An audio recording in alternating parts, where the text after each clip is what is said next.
Taon 2077, ang laro na minsang tinatawag na Apocalypse, isang virtual game na ginawa para sa libangan, ay nagbago ng anyo. Ang kathang isip ay naging katotohanan, ang mga halimaw ng laro ay tumagos sa ating mundo, at ang langit na dating asul ay nilamon ng apoy at kadiliman. Mula sa himpapawid, bumaba ang mga nilalang na may pakpak ng demonyo at mata ng dugo. Ang dagat ay kumulo, ang mga gusali gumuho, at ang kaayusan ng mundo ay nabura. Ang sangkatauhan ay nagising sa impyerno, isang mundong nilamon ng kaguluhan. Ngunit sa gitna ng lahat ng pagkawasak, may ilang hindi sumuko. Mula sa abo, nagising ang mga taong may kapangyarihang higit pa sa karaniwan. Ang ilan ay tinawag na hunters, ang iba naman ay awakened, mga nilalang na nagising ang natutulog na kapangyarihan ng kanilang kaluluwa. Mula sa espada, apoy, at liwanag, muli nilang sinubukang ipagtanggol ang nalalabing mundo. At sa lungsod ng Jiang, sa gitna ng mga guho at halimaw, may isang lalaking pinaniniwalaang wala ng halaga, isang playboy na tagapagmana ng yaman, si Ye Xiao.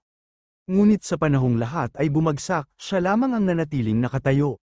Sa tabi niya, isang babae na si Qin Yanran, isang nilalang na parang liwanag sa gitna ng dilim. Sa mundong naging impyerno, ipinangako niyang poprotektahan ito, kahit kapalit ay sariling niyang buhay. At doon nagsimula ang alamat ng isang taong minahal ng kasalanan at hinugot ng tadhana. Hindi nag-alinlangan si Ye Xiao, para kay Qin Yanran, ginastos niya ang lahat ng kayamanan na meron siya. 10 eksperto ang inupahan niya upang tulungan siyang lumakas, lahat ng oportunidad, bawat kagamitan, bawat bihirang artifact, ibinibigay niya rito ng walang pag-aalinlangan. Ang kanyang tanging hangarin sa mundong puno ng panganib at digmaan, si Qin Yanran ang maging pinakamalakas. Ginamit niya ang lahat ng paraan, pera, koneksyon, kapangyarihan, hanggang sa mabili niya ang isang banal na artifact na sinasabing gawa mismo ng mga Diyos. Nang ipinatong niya ito sa kamay ni Yanran, kumislap ang liwanag, at sa unang pagkakataon, nakita niya itong ngumingiti ng taos-puso sa kanya. Ang ngiting yun ang naging gantimpala sa lahat ng sakripisyong ginawa niya. Mula noon, tuwing may bagong pag-asa o bagong kagamitan, lagi niyang inuuna si Yanran. Wala nang mas mahalaga sa kanya kundi ang kaligtasan at tagumpay ng babaeng minamahal niya. At sa dulo ng mahabang paglalakbay, nagtagumpay si Qin Yanran. Sa tulong ni Ye Xiao, siya ay naging isang Diyos ang mandirigma, isang nilalang na tinitingala ng buong Dragon Country, ang pinakamalakas sa lahat. At nang dumating ang araw ng kasal, pumuno ng ilaw at bulaklak ang buong kapilya. Sa harap ng mga tao, nakatayo si Ye Xiao at Qin Yanran, magkahawak kamay. Ang dating pangarap ay naging katotohanan, ang kasal ni Ye Xiao at Qin Yanran ay ginanap sa gitna ng liwanag at kasiyahan, lahat ng tao ay humahanga sa kanila. Isang perpektong magkasintahan na parang isinulat ng langit, si Ye Xiao, ang lalaking ibinigay ang lahat para sa babaeng minahal, at si Qin Yanran, ang Diyos ang mandirigmang naging pinakamalakas sa tulong niya. Sa gitna ng seremonya, nag-propose ang ating bida sa kanyang minamahal kung papakasalan niyang araw ito. Ngunit sa halip na marinig ang matamis na oo, tumingin si Yanran sa kanya nang may malamig na ngiti. Kaya sa hindi inaasaang pangyayari, bigla na lamang siyang inatake ni Qin Yanran sa kanyang dibdib at kinuha nito ang kanyang puso, habang tumatawa pa ito sa kanyang ginagawa. Dahil dito, napuno ng pagtataka ang pagmumukha ng ating bida, dahil sa ginawa ng minamahal niya sa kanya. Pagkatapos, lumapit si Qin Yanran sa kanyang kabit at tinatanong niya si Ye Xiao kung sa tingin ba nito ay mabibili ng pera ang tunay niyang damdamin, tinanong din niya kung iniisip bang dahil sa mga regalo at kagamitan na ibinigay sa kanya ay may karapatan nitong manipulahin siya. Ngunit agad niyang itinuwid ang sitwasyon, matigas niyang sinabi na mali ito, tinatanggap niya ang mga regalo, pero hindi ibig sabihin noon ay sinasang-ayunan niya ang anumang pagtingin o damdamin, hindi siya ganoon kababa. Lahat ng tagumpay na mayroon siya ngayon ay bunga ng sarili niyang pagsisikap. Habang hawak ni Qin Yanran ang puso ng ating bida, niyakap niya ang lalaki na may ngiting puno ng pagtataksil. Si Ye Xiao ay nakahandusay, puno ng galit at sakit, at tanging nasambit niya ay ang mga salitang ikaw, kayong dalawa. Ngunit imbes na awa, hinamak siya ng lalaki, tinapakan siya nito at sinigawan na mamatay na, tinawag pa siyang basura. Sa huling sandali ng kanyang buhay, narinig ni Ye Xiao ang tawa ng dalawang traidor na nag-angkin ng lahat ng pag-aari at pagmamahal na minsan ay kanya. Sa dilim, nag-echo ang boses ni Zhou Hong, ngayon, lahat ng sa kanya ay pagmamayari na niya. Habang unti-unting nawawala ng buhay ang ating bida, Bumabalik sa kanyang isipan ang lahat ng pinagdaanan niya. Sa gitna ng madilim na tubig, bumabagsak ang kanyang katawan, mabigat at walang direksyon. Sa puso niya ay puro sakit at pagtataka. Bakit si Qin Yanran, ang babaeng minahal niya ng buong puso, ay nagawa siyang ipagkanulo, ibinigay niya ang lahat, ang oras, ang tiwala, at maging ang puso, ngunit sa huli, tanging pagtataksil ang iginanti sa kanya. Habang lumulubog, naramdaman niyang tila abo na lamang ang kanyang puso, wala nang silbi, wala nang saysay, ngunit sa huling sandali ng kanyang kamalayan, isang matinding apoy ng galit ang biglang sumiklab sa loob niya. Hindi siya papayag na ganito na lang matapos ang lahat, hindi siya tatanggap ng ganitong katapusan. Sa pagitan ng dilim at kawalan, sumigaw siya sa loob ng kanyang isip, hindi siya susuko, ipinangako niyang ipaghihiganti ang sarili, babawiin ang lahat ng ninakaw sa kanya, at parurusahan ang mga traidor na nagwasak ng kanyang buhay, sa huling tibok ng kanyang diwa, nabuo ang panata ng paghihiganti. Kaya sa hindi inaasaang pagkakataon, nagising si Ye Xiao na tila galing sa isang masamang panaginip. Ang paligid ay pamilyar, ngunit iba ang pakiramdam, parang bumalik siya sa nakaraan, may bumulyaw sa kanya, tinatanong kung bingi ba siya, ngunit hindi na niya yun ininda, sa halip, tumingin siya sa babaeng nakatayo sa harap niya. Sinabi ni Qin Yanran sa ating bida na hindi niya kailangan ng kaunting pera ni Ye Xiao, ayon sa kanya, tinanggap lang niya yon para hindi mapahiya si Ye Xiao sa harap ng iba. Binalaan pa niya ito na huwag nang magpumilit, at kung hindi, huwag na raw siyang magpapakita kailanman. Habang nakatayo sa gitna ng lungsod, unti-unting bumalik sa alaala ni Ye Xiao ang lahat.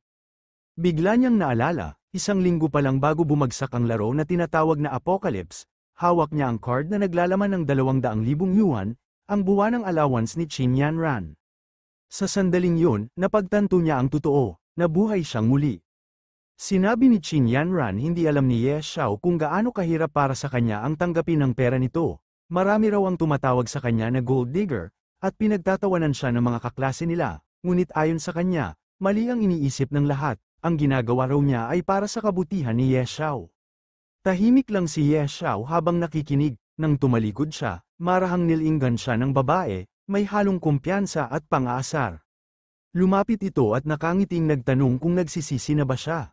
Ngunit biglang nagbago ang ekspresyon ni Ye Xiao, matindi ang lamig ng kanyang titig nang sagutin niya ito, kung para raw sa kanyang kabutihan ang lahat, mas pipiliin na lang niyang pumunta sa impyerno. Nagulat si Qin Yanran sa narinig, hindi makapaniwala sa pagbabago ng ugali ni Ye Xiao. Sinabi ni Ye Xiao na kung ganoon kahirap para kay Qin Yanran ang mga regalo, hinding-hindi na siya magbibigay muli. Nagalit si Qin Yanran at tinawag siyang bastos, sa inis. Sinabi niyang kung isa na naman itong panlilinlang, tatanggapin na lang niya ang card dahil pinuntahan pa siya nito. Ngunit malamig ang sagot ni Ye Xiao, pinaalis niya ito agad at sinabing umalis siya ngayon din. Nainis si Qin Yanran at sumigaw, galit na paano siya nakakapagsalita ng ganoon at pinagbantaan siyang pagsisisihan niya yun. Kasabay nito, biglang naalala ni Ye Xiao na pati ang sapatos na suot ni Qin Yanran ay siya rin ang bumili, kinuha niya ito bago ito umalis. Nabigla si Qin Yanran at galit na tinawag ang pangalan ni Ye Xiao, sigaw niya, huwag daw isipin nitong dahil lang sa kaunting pera ay kaya na nitong ipagyabang ang sarili, akala ba raw nito ay magpapasakop siya sa ganoon. Ngunit kalmado si Ye Xiao, sinabi niyang alalahanin ni Qin Yanran ang araw na ito, kahit lumuhod pa siya at magmakaawa balang araw, hinding-hindi niya na ito kikilalanin, idinagdag pa niya na mas mabuti pang huwag na itong magpakita sa kanya muli. Sa dulo, malamig niyang sinabi na marami pa siyang mas mahalagang bagay na dapat gawin kaysa aksayahin ang oras sa kanya. Isang linggo bago magsimula ang beta test ng larong tinatawag na Apocalypse, sa loob ng unang 10 minuto ng pagsubok, pansamantalang i-activate ang recharge system. Si Ye Xiao ay nagmamadaling makakuha ng sapat na pondo bago magsimula ang test, tumawag siya kay Yelin, isang babaeng negosyante na kilala sa talas ng isip. Tinawag pa nitong legendary romantic, si Ye Xiao habang nagbibiro kung bakit bigla itong tumawag. Diretsyong sinabi ni Ye Xiao na ibebenta niya ang kanyang mga shares, 20 bilyon lahat, at tinanong kung interesado ito, nabigla si Yelin, pero agad pumayag at sinabing ayusin niya ang lahat ng papeles sa loob ng 5 araw at ilipat ang pera sa kanyang account. Matapos ang tawag, ngumiti si Ye Xiao, sa isip niya, hihintayin na lang niyang dumating ang Apocalypse beta test, sa pagkakataong ito, ipinanata niyang aakyat siya sa tuktok mag-isa. Lumipas ang isang linggo at nagsimula na ang beta test ng laro, isang mensahe ang lumitaw, maligayang pagdating sa laro, ipinaliwanag na ito ay bersyon pa lamang ng beta, at tatagal ng 3 araw bago ilabas ang pampublikong bersyon. Pagkatapos ng ilang sandali, lumitaw si Ye Xiao sa loob ng laro, habang nakatayo sa gitna ng kagubatan, naramdaman niya ang pamilyar na sensasyon, ito na nga, ang simula ng Apocalypse Game. Nagsimula na ang Apocalypse Game, pinangalanan ni Ye Xiao ang sarili bilang Knight Xiao at pumili ng klase. Naalala niya na noong nakaraang buhay, isang gildang winasak ng isang makapangyarihang beast tamer na may Dark Abyss Dragon. Ngayon, hindi na siya kapos sa pera o resources kaya pinili niyang maging beast tamer. Tumawa siya at sinabi, ito na ang pinakamahalagang sandali, at agad na nag-top up. Lumabas ang mensahe, matagumpay ang recharge, may 20th bilyong gintong barya na siyang kredito sa kanyang account. Masayang natawa si Ye Xiao habang sinasabi na sa loob lamang ng 3 araw, double ng 10 ulit ang halaga ng kanyang 20 bilyon. Pagkatapos, bigla siyang nakatanggap ng mensahe mula sa sistema na siya ang unang manlalaro na nag-recharge ng higit sa 1 bilyon, at dahil doon ay nag-unlock siya ng isang natatanging hidden profession. Habang nagsasanib ang bagong kapangyarihan, lumitaw ang madilim na liwanag at pulang mata sa paligid. Isang mensahe ang sumunod, binigyan siya ng pangalawang profession, wealth. Nabigla ang ating bida at napaisip, isang hidden profession na nabubuksan lang sa pamamagitan ng sobrang paggastos ng pera, isang hidden class god of wealth.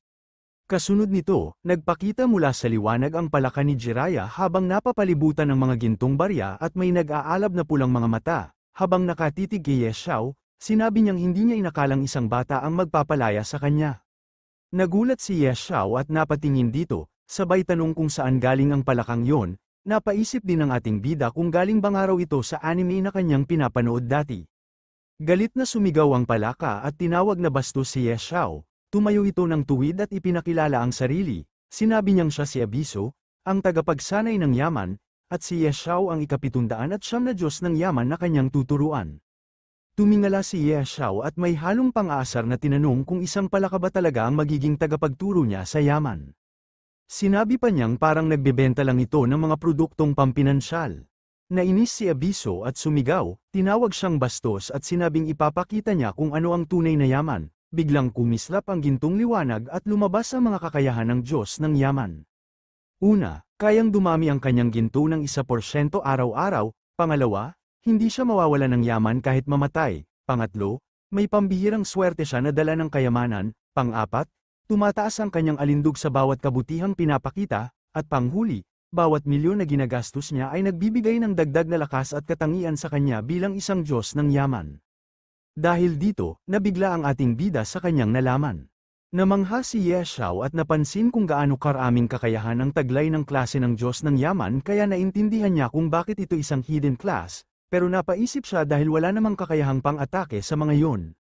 Ngunit ipinaliwanag ni Abiso na hindi niya lang naiintindihan, kahit isa lang sa mga kakayahan ng Diyos ng yaman ay kayang magdala ng napakalaking kayamanan.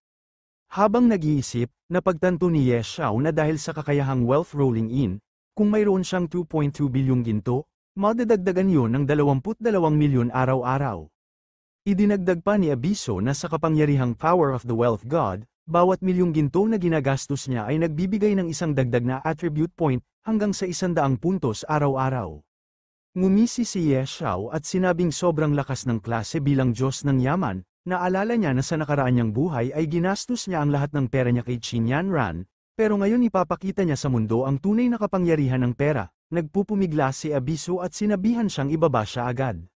Pagkatapos nun, itinaas ni Ye Xiao ang kamay at pinindot ang virtual na interface, at lumabas ang salitang Welcome to Newbie Village. Pagkatapos, bigla silang na-teleport, bumagsak sila sa isang malawak na parang ng mga bulaklak, napahiyaw si Abiso sa sakit, at napansin ni Ye Xiao na kaka-open pa lang ng server kaya konti pa lang ang tao, tamang-tama ito para mabilis siyang lumakas. Nagsimula si Ye Xiao bilang isang beast tamer, isang klase na mas mahirap pa kaysa sa iba dahil sa umpisa ay hindi pa siya makakasanay ng malalakas na halimaw, alam niyang para lumakas agad, kailangan niyang magplano ng maayos na estratehiya. Lumabas sa kanyang interface ang detalye ng kanyang karakter bilang Ye Xiao, ang Diyosa ng yaman na may kakayahang magpalago ng pera at taglay ang pambihirang swerte at karisma, ngunit sinabi ni Abiso na pabigla-bigla ang pagpili niya ng klase dahil wala pa siyang kahit anong sandata. tumugon si Ye Xiao na ang pagiging beast tamer ay may pinakamataas na potensyal at pinakamabilis na pagunlad. Habang iniisip niya ang susunod na hakbang, napansin niyang may mga aninong papalapit mula sa malayo. Paglingon niya, isang grupo ng mga goblin warrior ang rumaragasang papunta sa kanya, sabay sigaw ng amoy ng laman ng tao, lumabas sa interface ang babala, Goblin Warrior, Antas 5, Elite.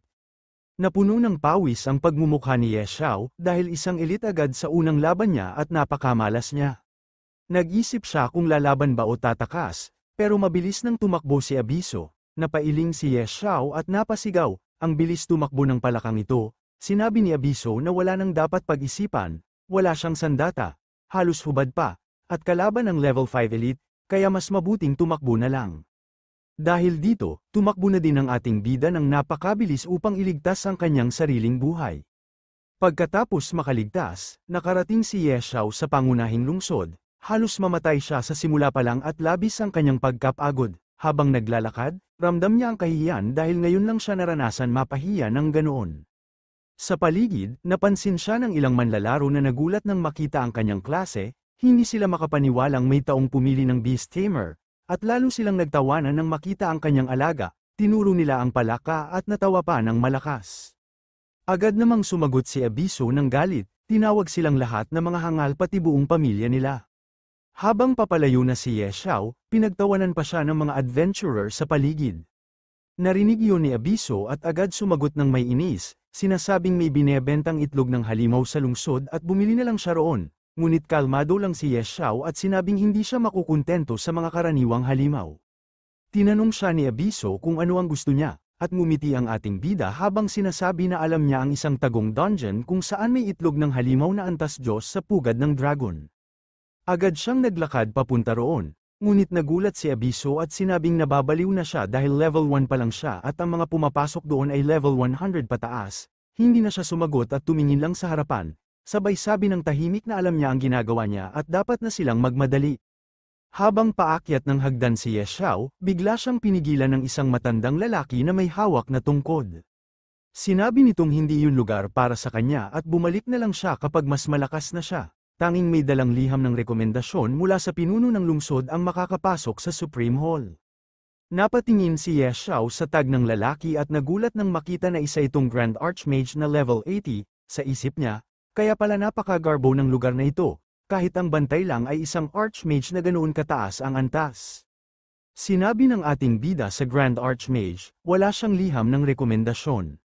Matigas ang pananalita ng matanda, sinabing kung wala siyang liham ng rekomendasyon ay mas mabuting umalis na siya, ang Supreme Hall daw ay dangal ng imperyo, at hindi ito para sa mga kagaya niya, ngunit imbes na mainis, isang ngiti lang ang isinagot ni Ye Xiao, wala man siyang liham. Narinig niyang may nawalang bagay kamakailan sa Archmage, kaya naroon siya upang isauli yun. Sandaling natahimik ang paligid, kita sa mukha ng Archmage ang pagdududa, tila hindi alam kung anong pinagsasabi ng ating bida. Ngunit bago pa siya makasagot, bahagyang itinuro ni Ye Xiao ang sahig, napatingin ng matanda at muntik nang mapahinto sa gulat nang makitang may mga gintong barya na unti-unting sumusulpot mula sa kanyang baba. Dahil dito, natuwa naman ang matanda sa kanyang mga nakuha. Kasabay nito, bigla na lamang naging magiliw ang matanda kay Ye Xiao, kanina lang ay halos palayasin siya. Ngunit ngayon ay abot tay nga ang ngiti habang hawak-hawak ang mga gintong barya na tila ayaw niyang bitawan. Buong galang nitong inalok si Ye Xiao ng silid para sa mga panauhing VIP sa War God Pavilion, sa itaas pa mismo ng Supreme Hall.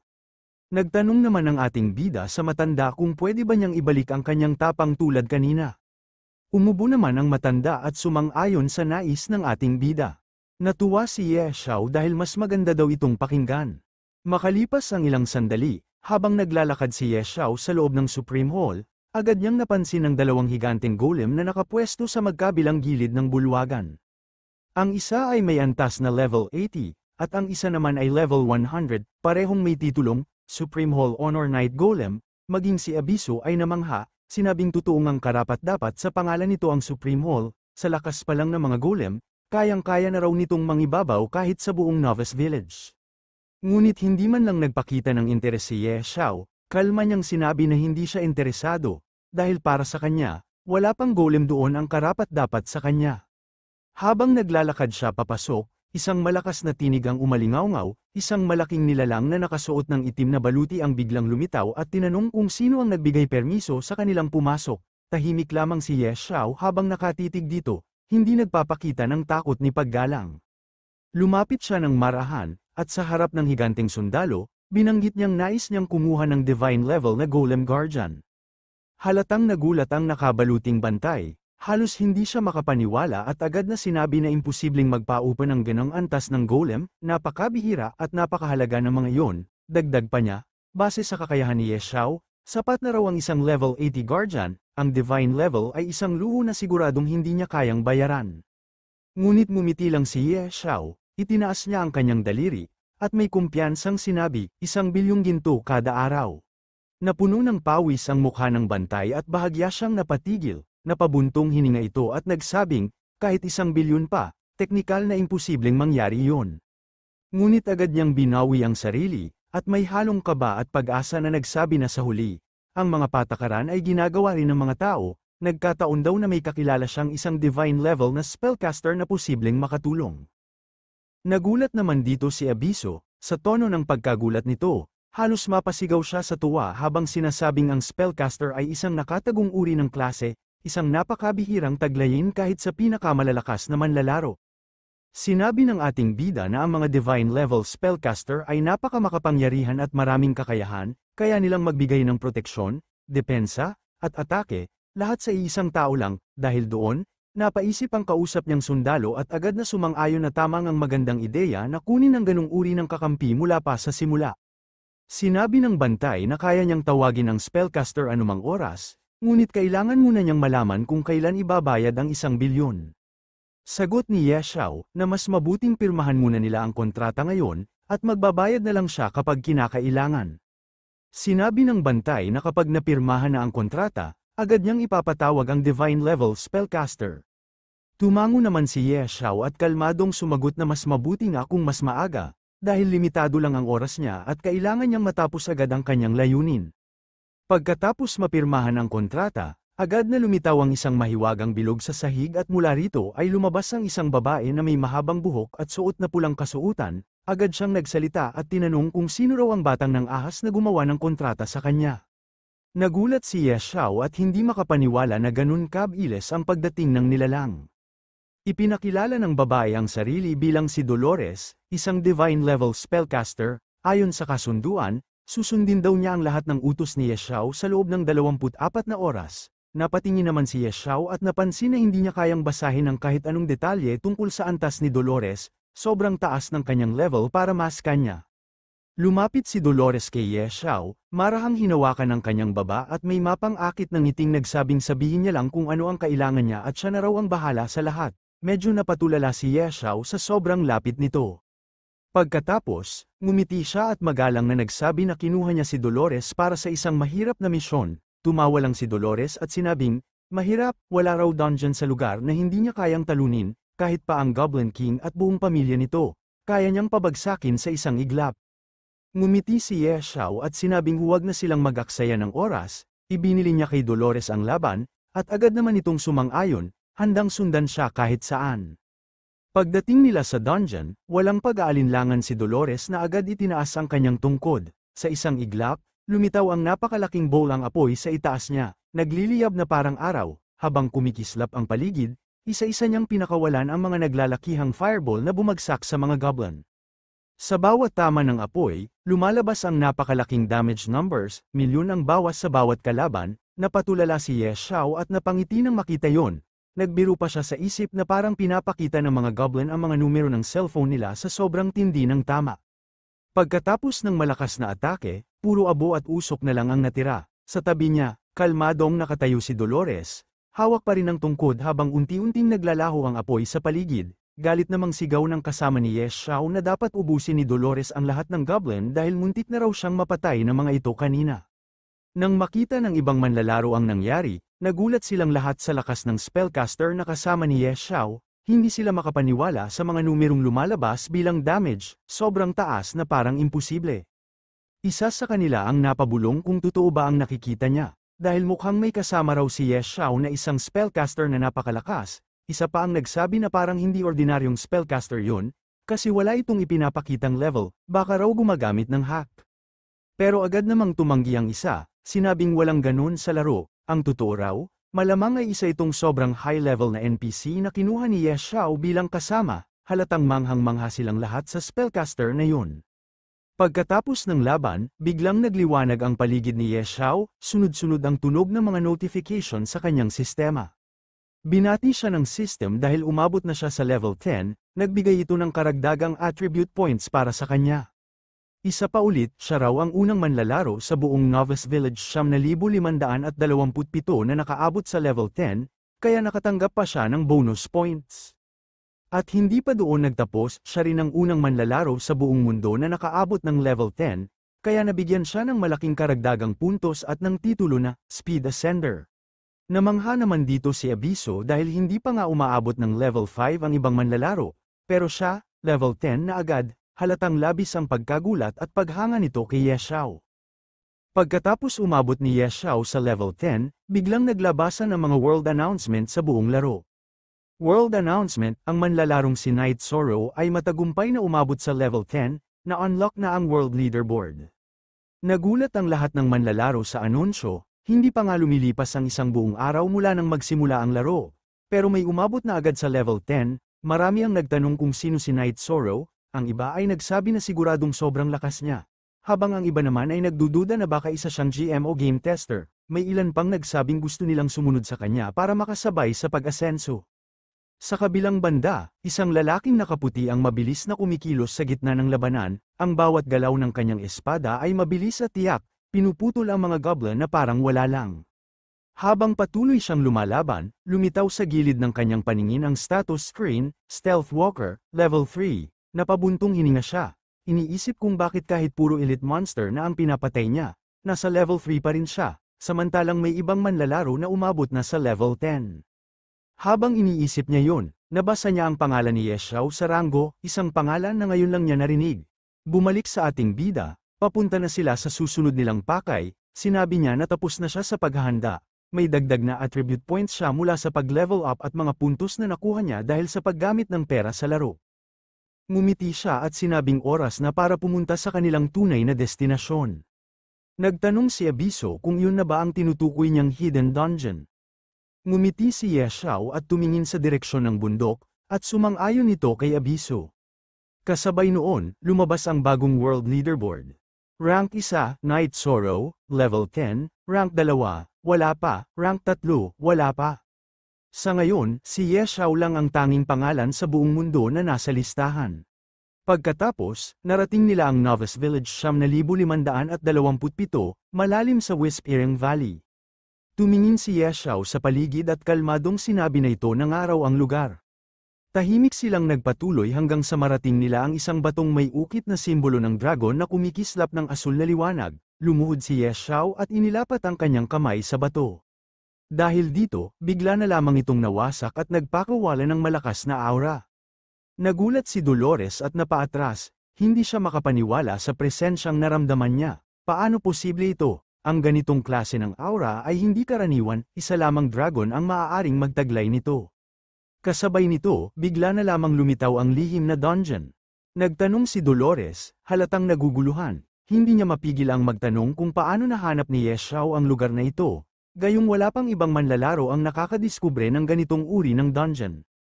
Pagdating nila sa lungga ng dragon, sinabi ni Dolores, kung totoong ang may dragon sa loob, baka hindi niya ito kayanin na labanan mag-isa.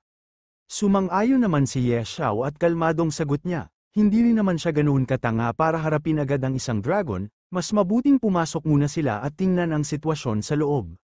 Habang naglalakad sila papasok, nagsimula si Ye Xiao magkwento, noon daw, ilang taon na ang nakalipas, may isang level 100 berserker na aksidenteng nakakuha ng isang tagong misyon, ang paggalugad sa Dragon's Lair. Natuklasan ng mandirigmang yun na ang pasukan ng dungeon ay nakatago pala sa mismong Novice Village. Noong una, walang naniwala sa kanya. Akala ng lahat, imposibleng magkaroon ng mataas na antas na dungeon sa loob lang ng isang panimulang lugar. Dahil walang sumuporta sa kanya, napilitan siyang pumasok mag-isa, at mula noon, hindi na siya muling nakita.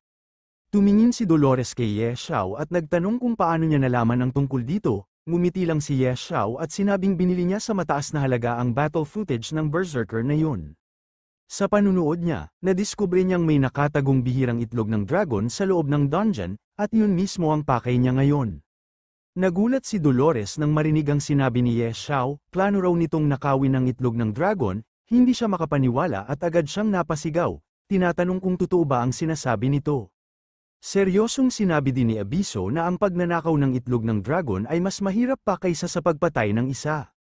Tiningnan nito si Ye Xiao na parang hindi makapaniwala, sabay tanong kung nagbibiro ba siya. Ngumiti si Ye Xiao nang may kumpiyansa at sinabi kay Dolores na isa itong Diyos ang salamangkera kaya wala na itong dahilan para magpanggap na mahina.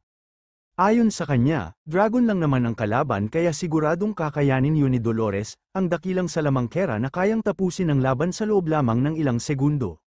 Pero pagdating nila sa dulo ng kuweba, napahinto silang dalawa, sa gitna ng malawak na silid, mahimbing na natutulog ang isang napakalaking dragon, kumikislap ang mga kaliskis na parang ginto sa ilalim ng liwanag, sa paligid nito ay nakakalat ang mga kayamanan at gintong bol na kumikislap sa dilim.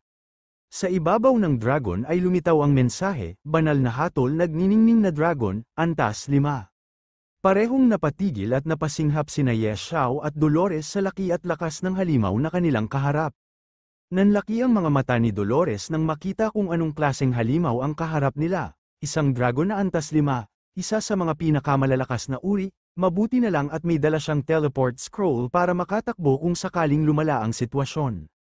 Habang pinagmamasdan ang dambuhalang dragon, tinanong ni Ye Xiao kung kaya ba nila itong talunin, mabilis na sagot ni Dolores, ang isang antas 3 dragon pa lang ay kayang puksain ng buong guild, paano pa kaya ang ganitong uri na kabilang sa pinakamataas na antas, halos wala silang kahit 1% tsansa para manalo. Ngunit imbes na umatras, lalo pang naengganyo si Ye Xiao, sa isip niya, kung ganoon kalakas ang dragon, tiyak na napakahalaga ng itlog nito, kaya kahit delikado, desidido siyang makuha yon. Agad umatras si Dolores at mariing sinabi na wala ng pag-asa, kaya aalis na siya, sinubukan pa siyang kumbinsihin ni Ye Xiao, na nangakong dodoblehin pa ang bayad sa kanya. Ngunit umiling lang si Dolores at malamig na tugon, kahit doblehin pa ang komisyon, wala rin itong saysay, hindi dahil ayaw niya ng bayad, kundi dahil alam niyang hindi nila kayang talunin ang kalaban. Sinabi naman ng ating bida hindi naman nila kailangang labanan ng dragon, gusto lang niyang bumili ng kaunting oras, pero mariing tumanggi si Dolores, ipinaliwanag niyang imposibleng makakuha pa ng oras, dahil walang sinumang nilalang ang makakayanan ng isang dragon na antas 5.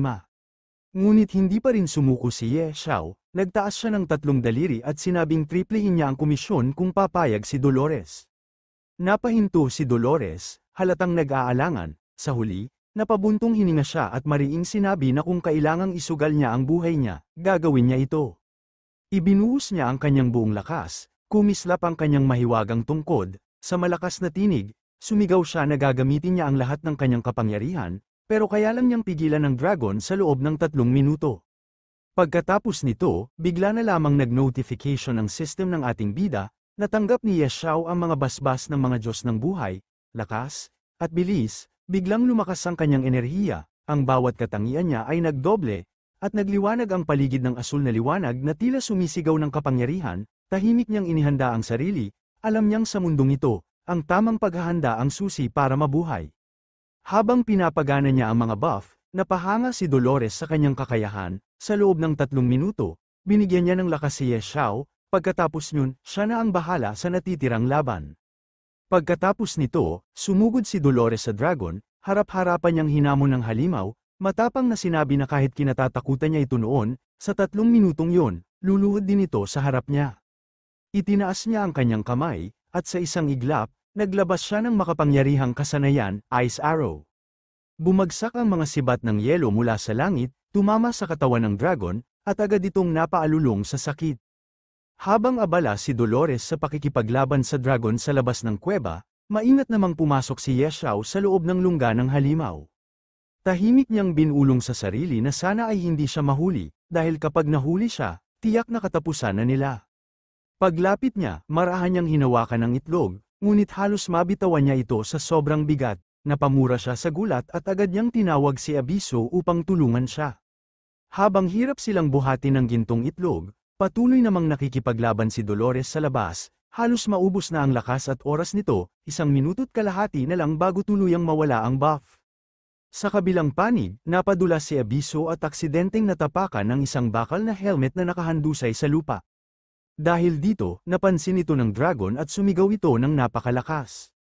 Sa takot at pagkabigla, agad na kumilos si Abiso at tumakbo si Ye Xiao habang mahigpit na yakap ang gintong itlog ng dragon.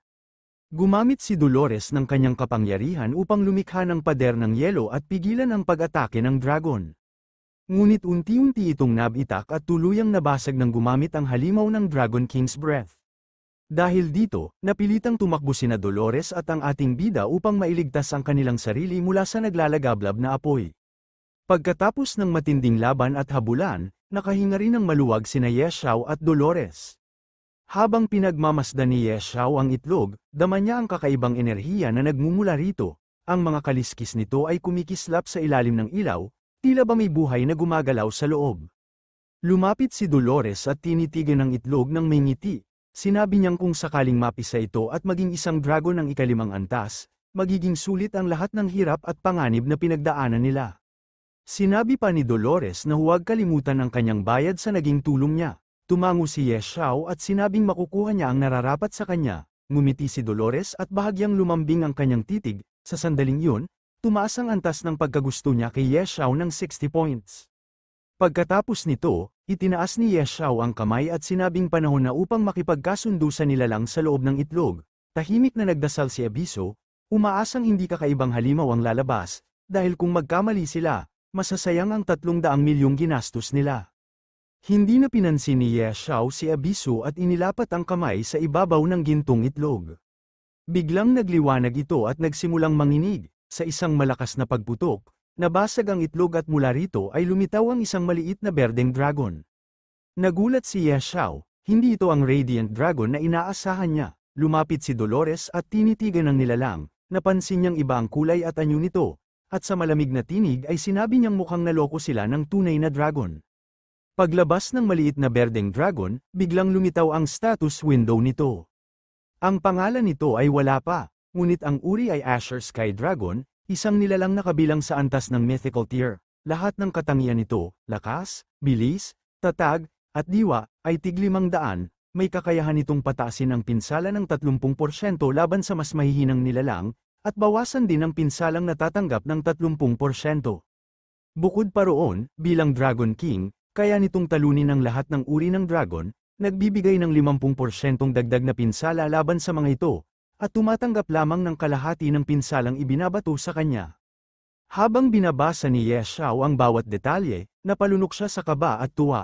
Ang maliit na dragon na akala nila ay walang halaga ay isa palang halimaw sa antas ng alamat. Hindi niya napigil ang mapabulalas sa isip, lubos na namangha sa kakayahan nito. Sa wakas, nakuha niya ang nilalang na higit pa sa anumang dragon na kanyang pinangarap.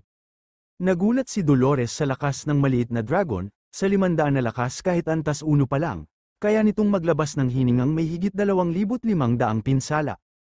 Napangiti si Ye Xiao habang pinagmamasdan nito. Ayon naman kay Abiso, napakaswerte niya dahil sobrang taas ng estadistika ng nilalang, may sukdulang potensyal ito at kapag lumaki, magiging hindi masukat ang kapangyarihan. Tumingin si Ye Xiao sa dragon at natawa, hindi niya inasahan na ganito ito kalakas, dahil kulay abo ito, tinawag niya itong Little Gray, hinaplos niya ang ulo nito at umungol ang maliit na dragon sa tuwa dahil nagustuhan nito ang kanyang pangalan. Natuwa naman dito si Abiso, dahil sa bagong kasama nila ngayon na dragon, wala nang mag-aakalang alaga siya ni Ye Xiao. Nagulat naman ang ating bida sa hawak ni Abiso, tinignan niya ito at nagtanong kung ano ang hawak nito. Nagalit ang palaka at sumigaw na Abiso ang pangalan niya. Hindi palaka, lumapit si Ye Xiao at pinagmasdan ang bagay sa kamay nito, tila isang badge. Kinuha niya ito kay Abiso at tinanong kung saan galing, nagmamadaling sagot ni Abiso na pinulot lang niya yun sa pugad ng dragon, kaya ibalik na niya ito sa kanya. Sinabi naman ni Dolores itong araw ay ang Calamity Tier Mark of Pharaoh City. Kasabay nito, biglang lumitaw ang impormasyon sa harap niya. Ang insignia ay tinatawag na Mark of Pharaoh City, may ranggong Calamity Tier. Lahat ng katangian ng may hawak nito ay tumataas, at bawat atake ay nagiging critical hit. Napamulagat si Dolores sa lakas ng badge, hindi siya makapaniwala na ganoon kataas ang antas nito. Samantala, Nagalit si Abiso at sumigaw na ibalik yun dahil halos isugal daw niya ang buhay niya para makuha ang bagay na yun. Galit na galit si Abiso habang sinusubukang kunin ang badge, pero agad siyang sinabihan ni Ye Xiao na siya pa nga ang muntik mamatay dahil sa kanya kaya bilang kabayaran ay pansamantala muna niyang hihiramin ang badge. Hindi pumayag si Abiso at sinabing kung uutangin yun ni Ye Xiao ay dapat magbayad siya ng 10,000 barya kada araw. Ngumisi si Ye Xiao at tinawag siyang kuripot, sabay sabing magkaibigan naman sila kaya bakit pa kailangang pag-usapan ang pera. Nainis si Abiso at nagreklamo na tuwing kailangan siya ni Ye Xiao ay tinatawag siyang matandang wibis pero kapag hindi naman ay paloka na agad. Napangiti si Ye Xiao habang pinagmamasdan ng badge dahil alam niyang sa taglay nitong lakas ay magiging madali na lang sa kanya ang pumatay ng mga goblin, parang paghiwa lang ng mantikilya. Pagkatapos nito, biglang lumitaw sa harap niya ang bagong impormasyon na nag-anunsyo ng isang hidden quest na tinatawag na The Forbidden Adjudicator. Ang misyon ay hanapin ang katotohanan tungkol sa hari ng Pharaoh City na nilamon daw ng Abyss, at bilang tagapagdala ng marka, kailangan niyang matagpuan ang tinatawag na Fang of Pharaoh City. Napakunot noo si Ye Xiao habang binabasa yun, hindi niya alam kung ano ang Fang of Pharaoh City na tinutukoy. Agad namang sumabat si Abiso na halatang nagulat sa kamangmangan niya. Sinasabing paano raw niya hindi alam yun. Ipinaliwanag ni Dolores na ang Fang of Pharaoh City ay isang sandata ng mga asasin na gawa mula sa pangil ng halimaw sa kailaliman ng Abyss, isang sandatang sinasabing kasing lakas ng Diyos. Habang nakikinig, napagtanto nilang may koneksyon ng marka ni Ye Xiao sa sandatang yun, ngunit napabuntong hininga si Dolores at sinabing kahanga-hanga man ang sandata, napakahirap marating ng Abyss Continent dahil napakalayo ng biyahe papunta roon. Sinabi ng system, naabot na niya ang limit ng oras sa laro, may 3 minuto na lang bago siya pilit na ma-log out, napabuntong hininga ang ating bida, alam niyang wala na siyang magagawa kundi lumabas muna sa laro. Napangiti siya habang tumingin kay Dolores at kay Abiso, sinabing hindi niya inaasahang ganito katagal-tatagal ang isang hidden dungeon sa simulaing na yun, biro pa niyang pinaghanda si Dolores ng pera para sa susunod nilang pagkikita, bago siya nagpaalam. Habang papalapit na ang oras ng forced logout, naisip ni Ye Xiao na ang Doomsday Game ay nasa beta version pa lang at hindi pa ganap na nagdudugtong sa realidad, kailangan niyang magpahinga, ayaw niyang tuluyang bumigay ang katawan niya sa labas ng laro.